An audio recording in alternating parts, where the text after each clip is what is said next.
This is my true story. I spent my whole life believing that love and sacrifice would come back to me in the form of respect. I thought my son would stand by me the way I once stood by him. But one evening, at the dinner table, he spit his dirty saliva directly in my face. My own blood. My own son. The laughter that followed broke my heart in ways I cannot describe. But he forgot one thing. The wedding he bragged about was still in my hands. Before I tell you how I ruined it, comment where you're watching from and subscribe so more people hear my story. I was born into a life where nothing came easy. From the time I was a boy, I learned that if you wanted food on the table, you had to work for it with your own hands.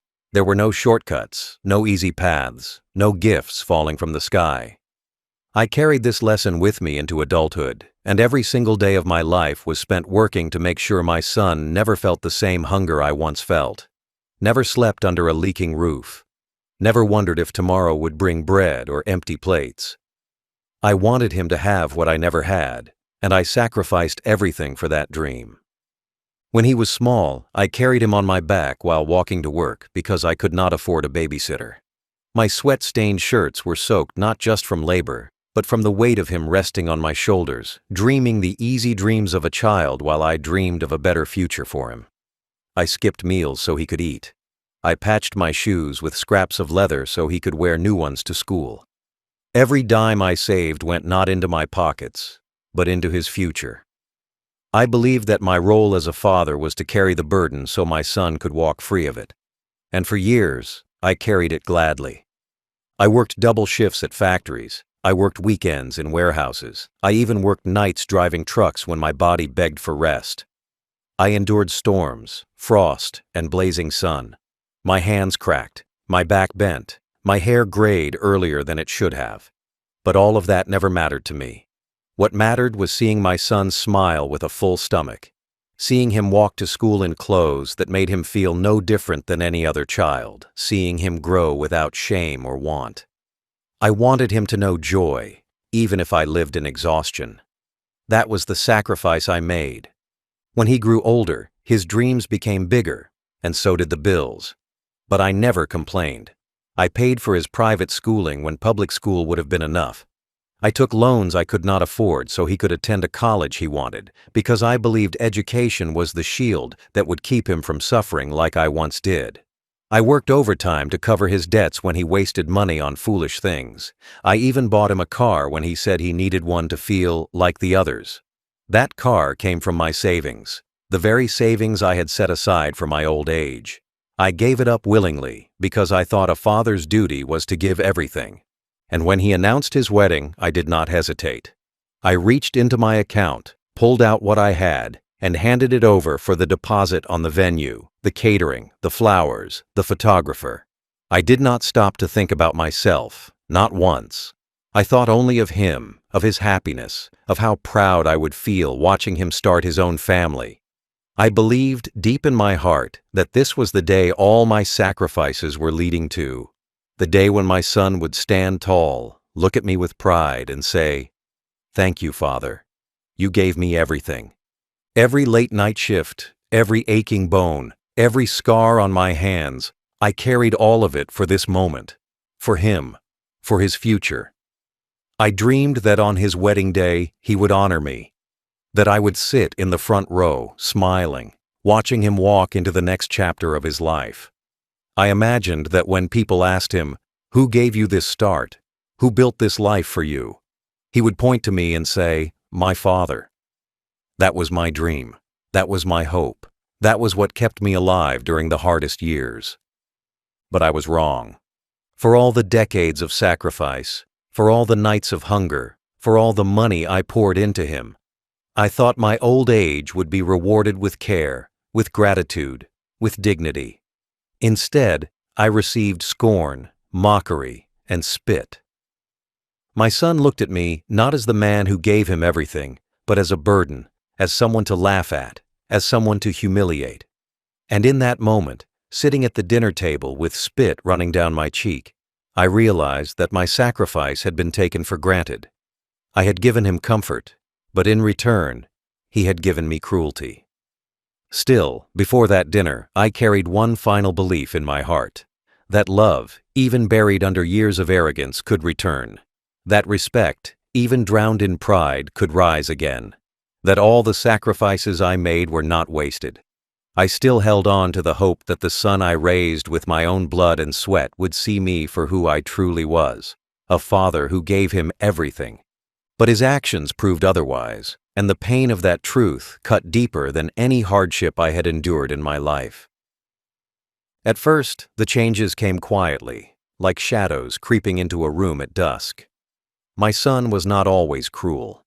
In his younger years, he still hugged me, still laughed with me, still asked for advice. But slowly, as he grew older and more comfortable in the world I had built for him, something inside him shifted. Respect turned into impatience. Gratitude turned into entitlement. It began with small words, small actions, but I noticed them like cuts that never healed. He would sigh when I asked for help with something simple, like carrying groceries from the car or reading a letter with my old eyes. He would roll his eyes when I asked him to sit with me for a few minutes, as if my company was a burden he could no longer carry. He would mock my trembling hands when I spilled tea, calling me clumsy, calling me useless, as though the same hands had not once built the roof over his head. I brushed it off at first. I told myself it was stress or youth or the pressure of his life weighing on him. I wanted to believe it was temporary, but the signs were clear. The son I had raised with love no longer looked at me with love in return. Soon the small signs became bolder. In front of relatives, he began to call me old man, not in affection, but in mockery. He would laugh at the way my voice cracked, as though age was something to shame rather than respect. He once imitated my slow walk in front of his friends, dragging his feet and hunching his back, making them laugh at me as if I were a joke. The sting of their laughter pierced my chest, but I said nothing. I swallowed the humiliation, telling myself silence was better than conflict. Meals became the stage for cruelty, where once he had thanked me for the food I put on his plate, now he criticized the way I chewed, the way I held my fork, the way I sometimes coughed while eating. He told me I was embarrassing, that I ruined the table, that people would lose their appetite just by looking at me. Imagine hearing that from your own child, the very child who once smeared food on his face and laughed while I cleaned it off, the very child I once carried in my arms so he would never go hungry. I remember one evening when I tried to tell him a story from my youth. It was a simple story, one I had told before, about the time I worked 3 days straight in the rain to pay his school fees. Halfway through, he slammed his hand on the table and said, "Stop talking. Nobody cares about your old stories. You're boring." My voice died in my throat. His fiancée laughed softly at his side, as if my pain was entertainment. I smiled weakly, pretending it did not hurt, but inside, my heart cracked open. The worst part was not just the insults, but the way he looked at me. His eyes, once filled with warmth, now carried nothing but disdain. It was as though he no longer saw me as his father. He saw me as dead weight, something in the way of his bright future. He looked at me like I was already gone, already useless, already forgotten. That look cut deeper than any word he spoke. Still, I held on to hope. I told myself he was just stressed with wedding plans. I told myself that when the big day came, he would remember who I was, what I had given, what I had sacrificed. I told myself that love does not vanish. It only hides, and it would return. So I stayed quiet. I endured the words, I endured the mockery, I endured the disrespect. But inside, something was changing. Each insult was a seed planted in the soil of my heart, and those seeds began to grow into something else. Not anger, not yet, but sorrow. Sorrow so deep it burned, sorrow so sharp it kept me awake at night. I would lie in bed, staring at the ceiling, replaying his words over and over again. Useless, old, embarrassing, the words of the boy I once carried on my shoulders, the boy I once called my pride. Those were the first signs of cruelty, and I, blinded by hope, ignored them. I wanted to believe my son would never truly turn against me. But I was wrong. Those signs were only the beginning. The storm was coming, and I was too blind, or too loyal, to see it. The night it happened is one I will never forget. It was supposed to be a family dinner, the kind of gathering that should have been filled with warmth, laughter, and gratitude. I had dressed neatly, combed what little hair I had left, and sat at the table quietly, hoping to share a meal in peace. My son sat at the head of the table, his fiancée beside him, her smile sharp and cruel, her eyes filled with the same arrogance I had grown to see in him. Plates were passed, food was served, and for a brief moment, I thought maybe tonight would be different. Maybe tonight he would see me not as a burden, but as his father. But then, the storm began. It started with words, as it always did. He mocked the way I held my fork, said I chewed like an animal. He pointed out how my hands trembled as I lifted a glass, laughter spilling from his mouth like venom. His fiancée giggled at his side, covering her lips as though the cruelty was entertainment, not shame. My heart sank, but I stayed silent. I told myself to endure it, that maybe the mockery would pass. But then he leaned across the table. His eyes burned into mine with cold disdain. And without warning, he spit. The warm spit hit my face, sliding down my cheek, mixing with the tears I tried to hide. For a second, the world stopped. The sound of laughter, the clink of silverware, the flicker of candles, everything froze as I sat there, humiliated in front of everyone. And then came his words. "You don't belong here. You're pathetic. Look at you, old, useless, nothing but dead weight." The fiancée laughed again, louder this time, her voice ringing in my ears like a cruel bell. The people around the table looked down, some hiding their smirks, others pretending not to notice. But I noticed. Every second burned into my soul like fire. I sat frozen, my face wet with spit, my heart collapsing under the weight of betrayal. Do you know what it feels like to be spit on by your own blood? It is not just water or food or liquid on your skin. It is acid. It burns through you. It melts away your dignity. It makes you question your worth, not just as a father, but as a human being. I had faced storms, hunger, pain, and poverty in my life, but nothing compared to the sting of that spit. I remembered in that moment the countless meals I had skipped so that he could eat. I remembered the nights I worked in silence so that he could grow up in comfort. I remembered the times I carried him on my back when his legs were too tired to walk. The times I placed my last coin into his palm so he could buy what he wanted. I remembered birthdays when I denied myself new shoes just to buy him toys. And now, at the same dinner table I once filled with food for him, he had turned it into a stage for my humiliation. My body trembled, not with rage, but with grief. My heart screamed inside my chest, but my mouth said nothing. I wiped my cheek slowly, quietly, pretending not to hear the laughter, pretending not to feel the dagger of his words. But inside, I was breaking. I wanted to ask him why. Why he hated me. Why he mocked me. Why the son I had sacrificed everything for saw me as nothing more than a joke. But I stayed silent, because I knew if I spoke, my voice would crack, and I would give them more to laugh at. I stared at my plate, the food cold and untouched. My appetite was gone. My dignity was gone. My respect was gone.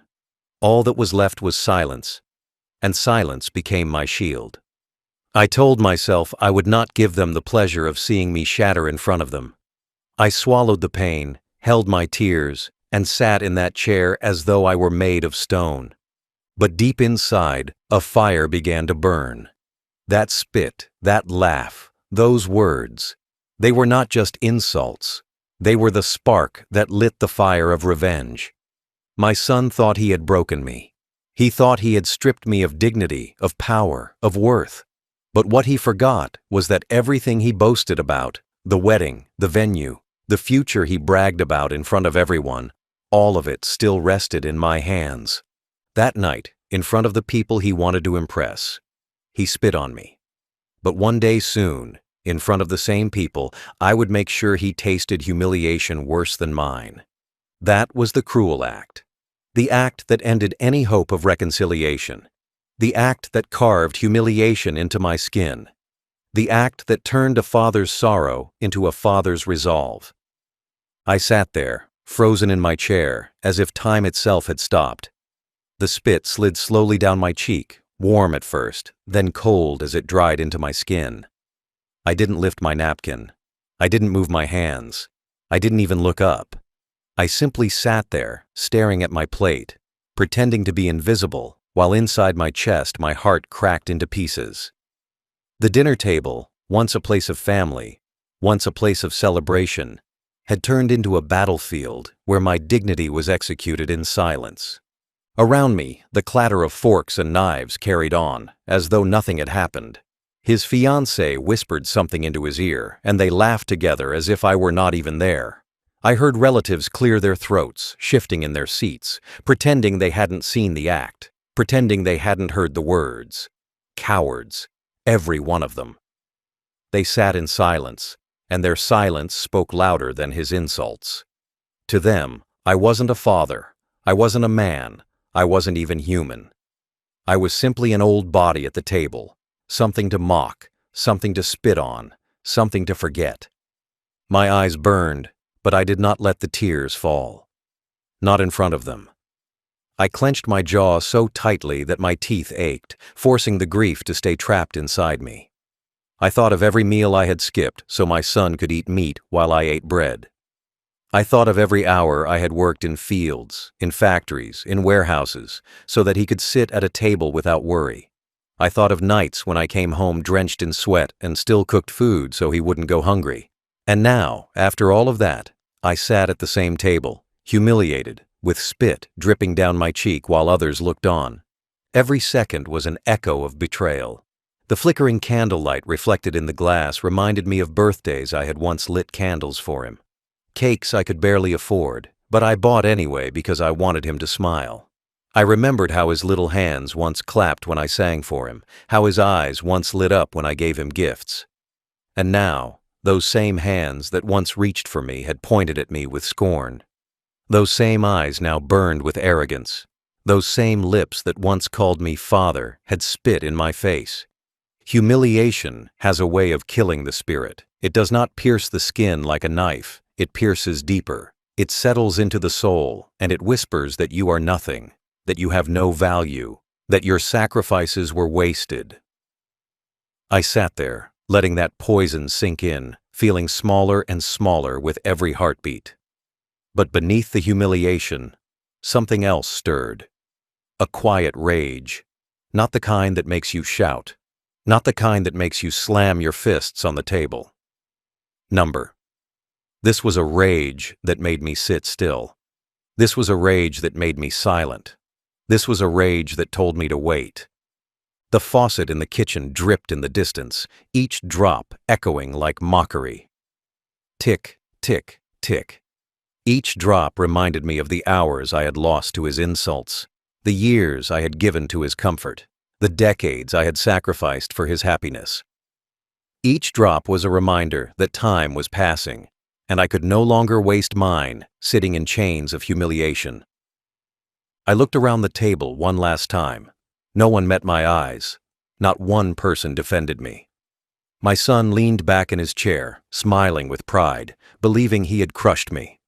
His fiancée glanced at me like I was an insect crawling across the floor. The relatives looked away, pretending they hadn't seen what just happened. In that moment, I knew I was truly alone.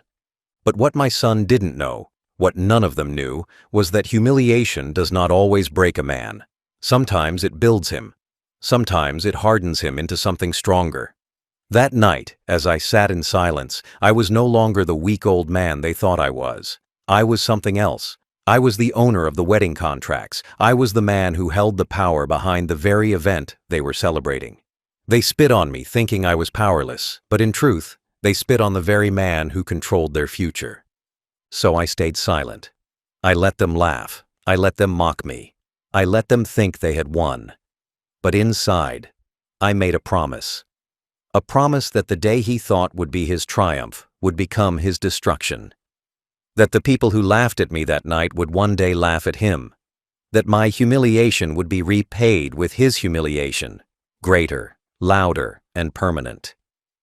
I left the table quietly. I walked to my room slowly, my back bent, my hands shaking, my eyes burning. But in my silence, in my humiliation, in my brokenness, I carried something they could not see: a plan, a resolve, a seed of revenge that had been planted in spit and watered in mockery. And soon it would grow. My son thought that spitting in my face made me small. He thought that humiliating me in front of everyone at the dinner table erased all the years of sacrifice, all the blood and sweat I poured into his life.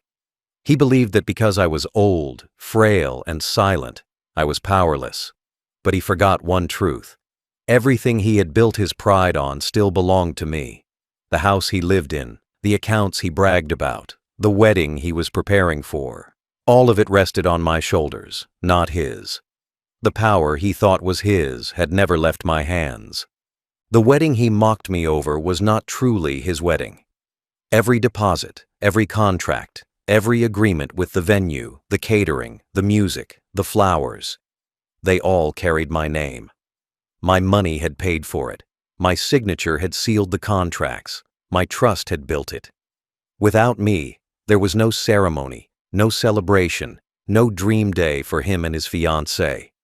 He could spit on me at the table, but the reality was this: I still owned the very stage on which he wanted to shine. I thought of this as I sat alone that night, wiping the dried spit from my cheek. My humiliation was deep, yes, but so was my memory. I remembered walking into the venue office weeks earlier, signing the papers, paying the first deposit. I remembered sitting with the caterer, making sure the menu was covered. I remembered handing over my card to pay for the flowers and the music. I remembered the look of pride on my son's face when he bragged about his big wedding, not once mentioning my name, not once thanking me for the sacrifices I had made to make it possible. He spoke as though it were all his achievement, but it wasn't. It was mine. The house, too, was still mine. The deed had never been transferred. It was my property, built with my money, maintained with my work. He lived in it, yes. He hosted dinners in it, yes. But it was mine. Every wall, every tile, every brick had been built with the sweat of my back. I had allowed him to live there, but he had mistaken kindness for weakness. He thought that because he had the keys, he had ownership. He forgot that keys can be taken, locks can be changed, and names on deeds do not shift just because arrogance wishes them to. Even the car he drove, the one he paraded through town with his fiancée, had my name hidden in its history. I had paid the down payment. I had co-signed the papers. Without me, he would not have been behind that wheel. Without me, he would not have lived the life of ease and comfort he so arrogantly displayed. That night, as I sat in silence, I realized something important. My son believed cruelty gave him power, but cruelty is hollow. It is an illusion. True power is not in the spit he threw at me. True power was in the papers locked in my drawer. True power was in the contracts with my name. True power was in the fact that everything he thought was his was actually mine. It was a strange kind of comfort. To be mocked, to be spit on, to be humiliated, yet to know quietly that the ones laughing were standing on a floor I had built. They thought they were standing above me, but in truth, they were standing on my foundation. Without me, they would fall. I did not need to raise my voice. I did not need to shout. I did not need to strike back with fists or words. I only needed to remember that the power he thought he had was an illusion. He could spit on me, but he could not spit away my ownership. He could mock me, but he could not mock away my rights. He could laugh, but he could not laugh away the truth. That truth gave me strength. It reminded me that I was not helpless. It reminded me that silence is not weakness. Sometimes it is the deepest form of control. He thought I was finished, but I was not finished. Not yet. As I closed my eyes that night, I promised myself something. One day soon, he would learn the difference between arrogance and power. One day soon, he would realize that the father he mocked the father he humiliated, the father he spat on, was the same father who held his entire future in his hands. And when that day came, his humiliation would be greater than mine. That night, after the laughter had faded and the table was cleared, I sat alone in my room. The spit was gone from my cheek, but the memory of it clung to me like a stain I could not wash away. The words he spoke, the mockery in his eyes, the cruel laughter of his fiancée, they echoed in my ears louder than any storm I had ever lived through. I could not sleep, I could not rest. My body lay on the bed, but my spirit was awake, burning, shaking, alive with something I had not felt in years. It was not just grief anymore. It was not just humiliation. It was resolve. I thought of all the sacrifices I had made for him. Every coin, every shift, every meal I gave up so he could eat. I thought of how I built his comfort from nothing, how I gave him a life free of the pain I once endured. And yet, for all of that, he looked at me as nothing, less than nothing. He spit on me in front of everyone and believed he had destroyed me. He believed that silence was weakness, but he forgot what silence really means. Silence is patience. Silence is strength. Silence is the calm before the storm. In that silence, I made my decision. I would not raise my voice against him. I would not argue with him. I would not waste my breath trying to explain my worth to a man too blind with arrogance to see it. I would not ask him to respect me, nor beg him to love me. I was done waiting for kindness that would never come. I was done hoping for gratitude that had long since died. Number. My son would not learn through my words. He would learn through my actions. That night I decided that his greatest day, the wedding he bragged about, the wedding he mocked me over, the wedding he thought was proof of his power, would become the stage for his humiliation. He spit on me at the dinner table, but I would spit on his pride in front of the entire world. He would taste the same shame he poured onto me, and he would taste it deeper, sharper, louder than he ever imagined. I rose from my bed and walked to my desk. I opened the drawer and pulled out the contracts, the wedding venue, the catering, the music, the flowers. All of them bore my name. All of them were tied to my money. All of them were in my control. I held the papers in my trembling hands and felt the weight of power return to me. My son thought he stripped me of dignity, but here, in these documents, was the proof that he had stripped himself. He had mocked the very man who could take everything from him with a single signature. The more I looked at those contracts, the clearer my decision became. There would be no wedding, not for him, not for her, not after the way they laughed at me. Not after the way they humiliated me. They had built their pride on my back, and I would break that pride the same way they broke my heart. It was not an easy decision, not because I doubted it, but because part of me still remembered the little boy he once was. The boy who clung to my hand crossing the street. The boy who cried on my shoulder when he was afraid of the dark. The boy who once looked at me as though I were his whole world. That boy was gone now, replaced by arrogance, cruelty, and scorn. And as much as I longed for him to return, I knew he never would. My decision was not against that little boy. It was against the man he had become. So I made a vow to myself that night. I would not shout. I would not strike. I would not humiliate him in private the way he had humiliated me. Number. My revenge would be sharper. My revenge would be cold. My revenge would be public. The same relatives who looked away while he mocked me would one day look at him with pity and disgust. The same fiancée who laughed when I was spit on would one day stand with tears streaking her makeup. The same neighbors who whispered about my weakness would one day whisper about his downfall. That was the decision I made.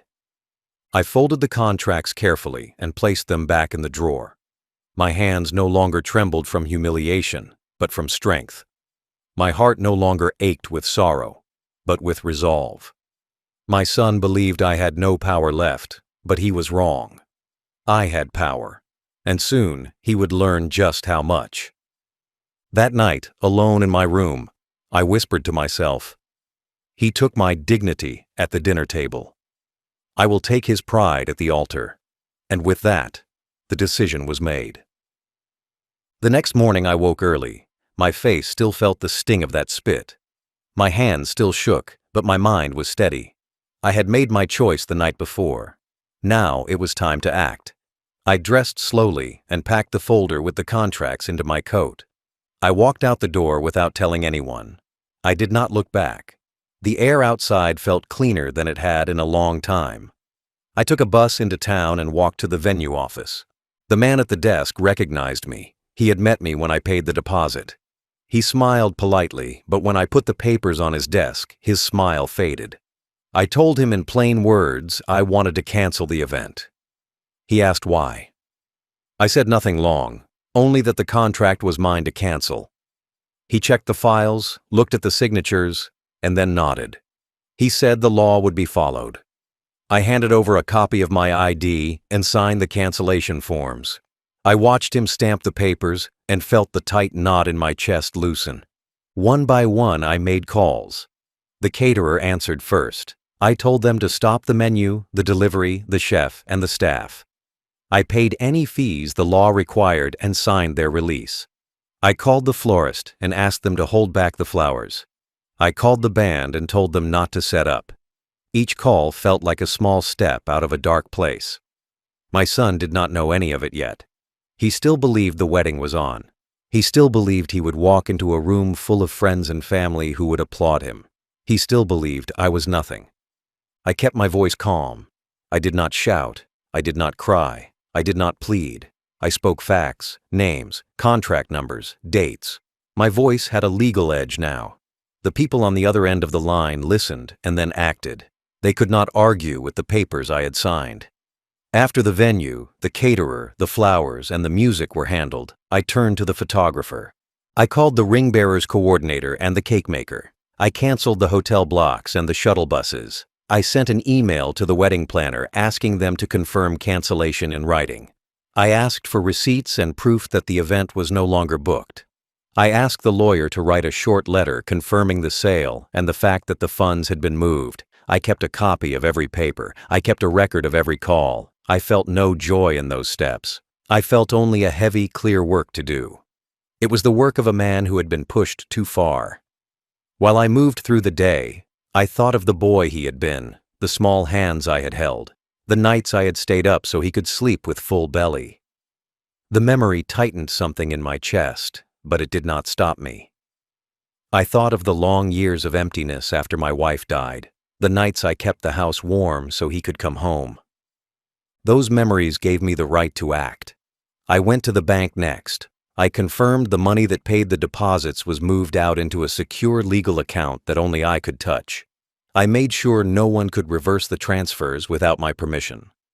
I asked my lawyer to put a notice on the file. The funds were for a canceled event, and any reclamation required legal proof beyond what my son could offer.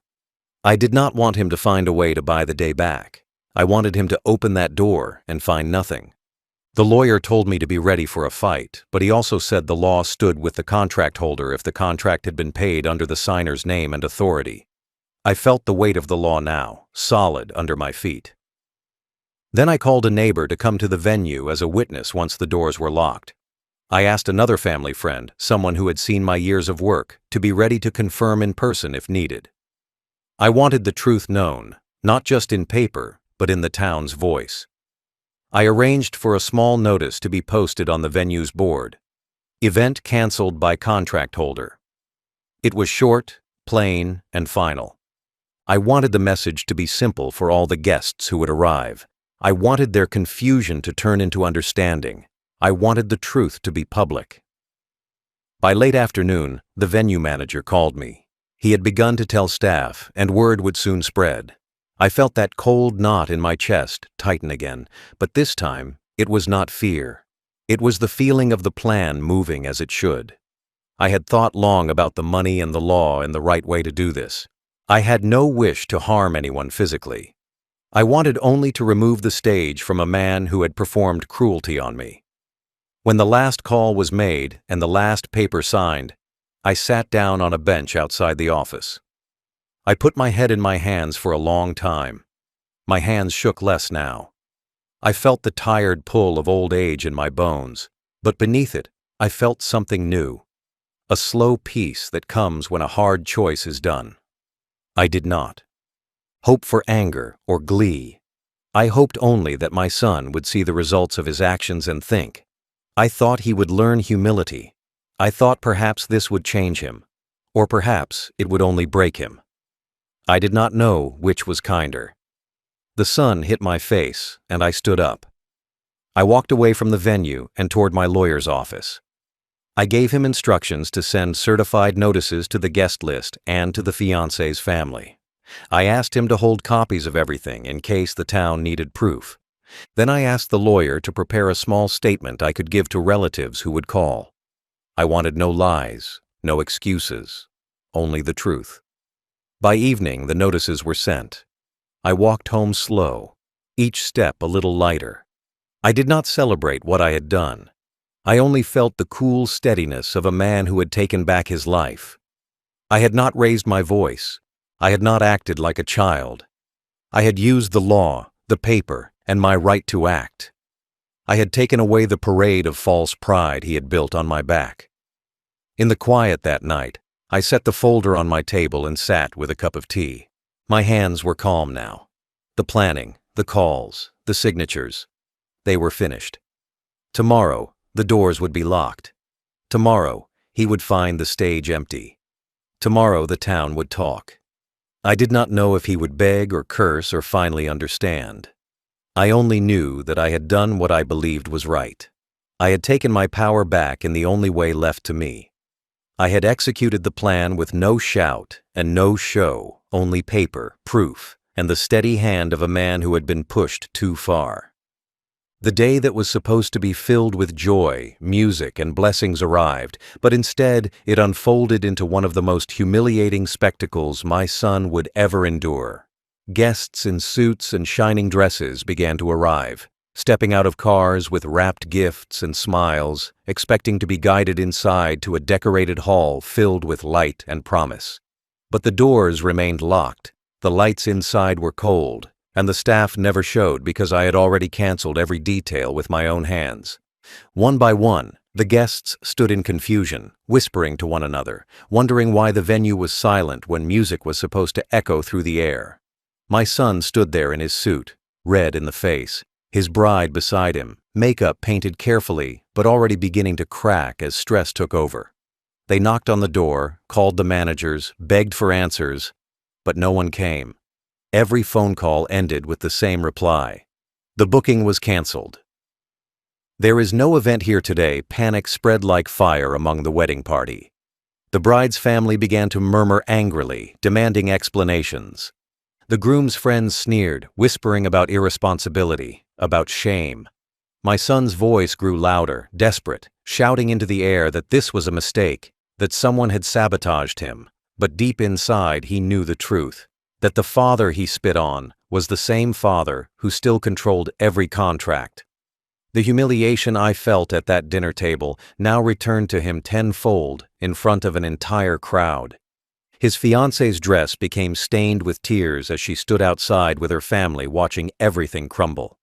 Guests slowly began to leave, shaking their heads, calling it a disgrace. Some laughing behind their hands, others posting their disappointment in whispers that would soon spread to every corner of the town.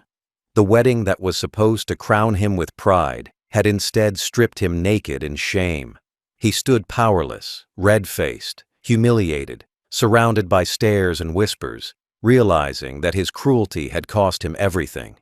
The aftermath of that ruined day spread faster than fire in dry grass.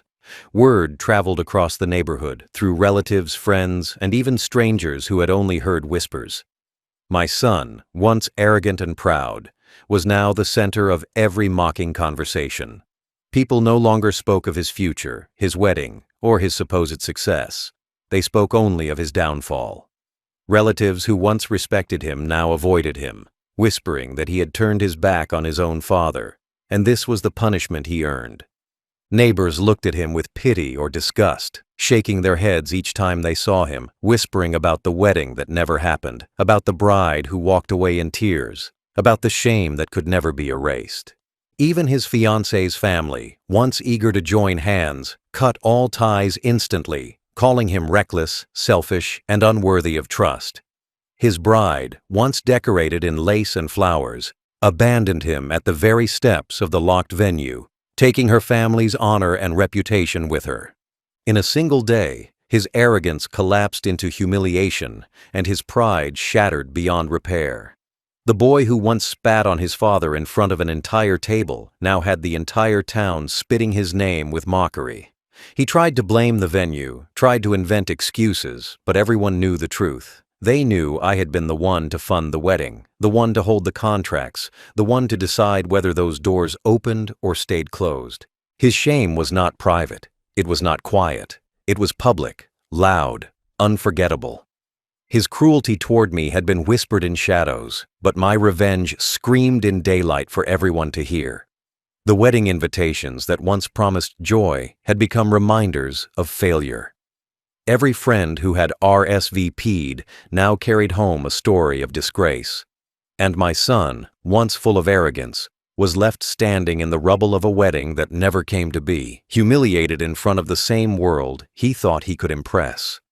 When I walked away from that wreck of a day, I did not look back. For years, I had swallowed humiliation, endured insults, and carried the weight of sacrifice. But on that day, justice was mine. I was no longer the old man mocked at the dinner table or the father spat upon in front of strangers. I was the man who held the power, the man who chose silence until silence turned into thunder. My son learned in the harshest way that love should never be repaid with cruelty, because when you spit on the very hands that built your life, those same hands can pull everything away. I lived in peace afterward, no longer chained by disrespect, no longer surrounded by false family bonds. My dignity was restored because I proved that even in old age I was not powerless. I had control, I had wisdom, and I had the strength to make choices that cut deeper than any insult ever could. My son was left with no wife, no wedding, no respect, and no defense. His arrogance collapsed, his pride was turned into rubble, and his name carried only shame. And I, the man he thought too weak to matter, walked free with my head held high. I ate at my own table, in peace, with no one spitting in my face or mocking my existence. That was my justice, not through violence, not through shouting, but through a calm hand that stripped him of everything he thought untouchable. My story ends with a truth. He spit on me at the dinner table. I canceled his wedding and left him humiliated forever.